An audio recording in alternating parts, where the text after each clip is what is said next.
This video is about sketching derivatives. Before we begin to sketch the derivatives, let's just note a few things about the slope of functions and the different regions on the xy plane. Here I have a quick sketch of a cubic function. Note that initially it's sloping up, so its slope is increasing, its slope is positive. Then we reach a turning point, and at the turning point the slope is 0. After the turning point, the function slopes down. Its slope is negative because the function is decreasing. Again, we hit a turning point, and at this point the slope is 0. And after the turning point, the function slopes back up again. So again, the function is increasing and its slope is positive. So there is a positive slope when the function slopes up. We can also say that this is when the function is increasing. And there is a negative slope when the function slopes down.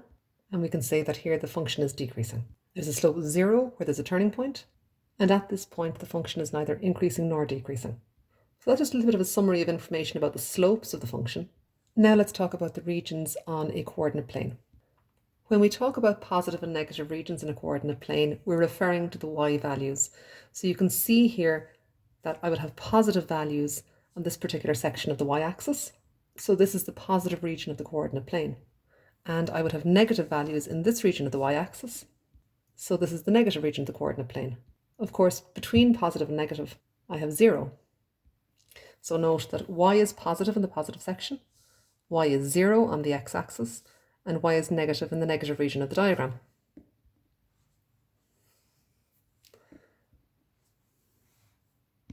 Here I've got a sketch of a cubic, and I want to sketch its derivative. The first thing that I'll do is I'll draw an xy axis directly below this initial sketch that is in line with the y-axis of the original. I'm going to call the x-axis x like normal, and I'm going to call my vertical axis the dy dx axis. To establish what the derivative sketch looks like based on the original function sketch, I'm first of all going to identify what types of slopes I have as I travel along my cubic. So initially I have a positive slope, then I have a turning point at 0, or where slope is 0 I should say, then I have a negative slope, then the slope is 0, and then I have a positive slope. So how is this going to translate then into our derivative function sketch? Well, where the function has a positive slope, I'm going to be in the positive region of the derivative sketch. Where the function has a slope of 0, I'm going to be on the x-axis. And where the slope is negative, I'm going to be in the negative region of the diagram. To begin with, I'm going to identify the points where I'm on the x-axis. To do this, I'm going to drop a line from the turning point in the function sketch to the x-axis in the derivative sketch. And I'll do this for both turning points. So the sketch of my derivative is going to include these 2 points on the x-axis at -2 and 1. Now, what happened before that turning point? Well, the function was sloping up, so I'm going to be in the positive region of the derivative sketch.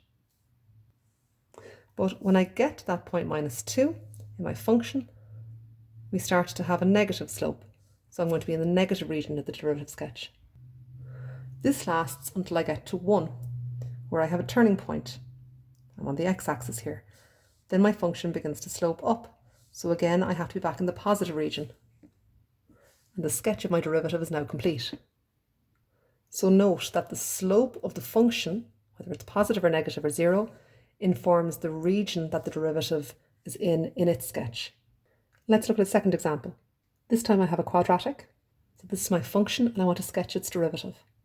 To begin with, I'm going to draw my xy plane directly below it where the y-axes are in line. But I'm going to name the axes x and dy dx since this is the sketch of the derivative function. Now I'll go back to my function and identify what's happening with the slope. So initially I have a negative slope, then I have a turning point, and then I have a positive slope. I drop from my turning point in the function sketch to the x-axis in the derivative sketch. And now I consider how the slope of the original function relates to the different regions in the derivative sketch. So initially I've got a negative slope, so I'm going to be in the negative region. Then I've got a slope of 0 at the turning point. That's the point at which I'm hitting the x-axis. And then I've got a positive slope, so I'm going to be in the positive region of the graph. So I'm drawing from left to right. So I'm going to be in the negative region to 0 and then into the positive region. And so my sketch of my derivative will look like this. Note that to a certain extent I can use my knowledge of how different functions differentiate to also have a rough idea of how the derivative should look. So for example, I know that a cubic differentiates to give me a quadratic. I know that a quadratic differentiates to give me a linear expression. In these two examples, we've just sketched the first derivative, but it's quite possible to be asked to take a function and sketch the first derivative and second derivative. So in this example, I've got a cubic and I want to sketch its first derivative and its second derivative. I'm going to start off by, again, just putting in my xy plane directly below, and this time I'm doing it twice since I'm going to have to do my first and second derivative. For the first derivative, I'll label the axes x and dy dx, and for the second derivative, I'll label the axes x and d squared y over dx squared. Then I'll go to my function and identify what's happening with slope. So I've got negative, then 0, then positive, then 0, then negative. I'll drop down to the x-axis from the turning points. I'll remind myself what's happening in each region of my graph for my derivative function. And then I'll go negative region, positive region, negative region. And it'll look roughly like this. Again, notice that a cubic differentiates to give a quadratic, so I'm expecting to see this type of a shape in my first derivative. Not the cleanest sketch I've ever done. Okay, now I want to draw my second derivative. So to get my second derivative, all my information is coming from my first derivative. Again, I investigate what's happening with slope. So initially it's sloping up, positive slope. Then I've got a slope of 0, and then I've got a negative slope.